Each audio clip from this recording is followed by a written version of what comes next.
following is my review of Steven Universe, the movie. While this review should be pretty much spoiler-free of anything that happens within the movie, I am going off of the assumption that anyone watching this is caught up to season 5 of the show, and may refer to events from previous seasons. If you have not yet caught up with the show, then why not check it out first, then come back here. With that out of the way, let's jump in.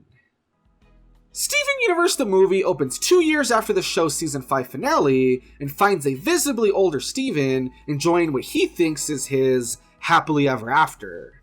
During the 2-year time skip, a lot has happened, such as gems taking up residence on Earth, but it has been a time of peace, leading to Steven thinking that his time defending the Earth is over. However, Steven and the rest of the crystal gems receive a rude awakening when a new threat comes to Beach City. A deranged gem who has history with Steven's mother, this new foe who threatens to destroy everything they have worked so hard to accomplish may just be Steven's biggest challenge yet. Now overall, I'll admit that I really enjoyed this TV movie special thing more than I thought I would. I mean, I went in thinking it would be just fine, but was pleasantly surprised by how much the movie has going for it. For starters, I really enjoyed how it serves as a love letter to anyone who has kept up with the show. One of the coolest things about getting into a show like this is the lore and character connections. And sure enough, we get plenty of those in large doses. When it comes to lore stuff, minor spoilers, but there is a part where the crystal gems get kind of reset, I guess you can say, to before they met Steven, so it is up to him to get them caught back up to who they used to be. Of course, as a fan of the show, it was really nice seeing some of their backstory again, and them retracing their steps as they try to catch up to where they were at the start of the movie. As for character connections, I love how even if some of the characters didn't get a lot of screen time, they were all present to emphasize Steven's relationship with them. Special shout out goes to a certain new fusion that occurs in the movie, giving one of the characters close to Steven a great moment to shine. Another thing that I really enjoyed was the music. While the creator of the show, Rebecca Sugar, has done really great stuff in the past, I think that this is some of her best work yet. Though I will admit that I am not absolutely crazy about every single song on the soundtrack, I still enjoyed the vast majority of them, and thought that the way the music was integrated into the story was very well done. For me though, the standouts of course were actually the 2 songs sung by the movie's villain, Spinel.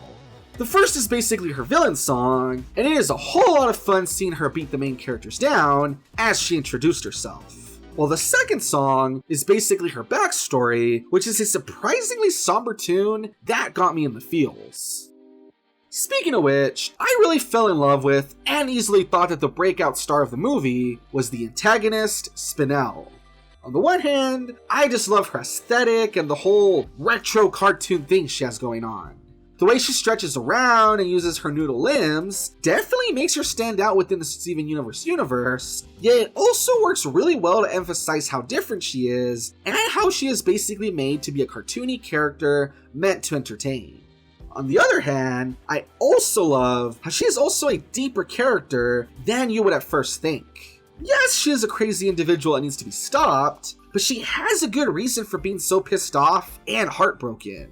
I don't want to get too into it to avoid spoilers, but if you've seen the show up to now, then you should know that Steven's mother wasn't exactly the best person. Therefore, it's interesting to see that Spinel too is actually a victim of Pink Diamond. Throw in a voice actress who does a phenomenal job at doing everything from Spinel's psychotic rage-filled rants to her goofy carefree ramblings, and you have a character that is fun, memorable, and I definitely hope makes an appearance in the future. Switching over to any issues I had with the movie, I guess if I do have any problems with it, it would be how easy everything is resolved at the end. Like, don't get me wrong, it does make sense for a kids show to want to wrap things up neatly and all, but with how big of a threat to Steven and Earth they made this issue seem, I guess I just wish that the problem had taken much more work, I guess. Yes, Steven Universe has always been a show whose main philosophy is talking things out and using violence as a last resort, but I guess I just wish that this had been a last resort sort of situation. In the end though, I did still find the movie to be a lot of fun, and an enjoyable experience overall, especially if you're a fan of the show. filled with more of the characters that you love, some of the best music from the creator to date, a really interesting character in Spinel, and just a cool story overall that helps progress the universe forward, I would definitely recommend it. But hey, that's just my opinion. And remember, don't take anything I say too seriously. After all, I'm just a wannabe reviewer. Thanks for watching.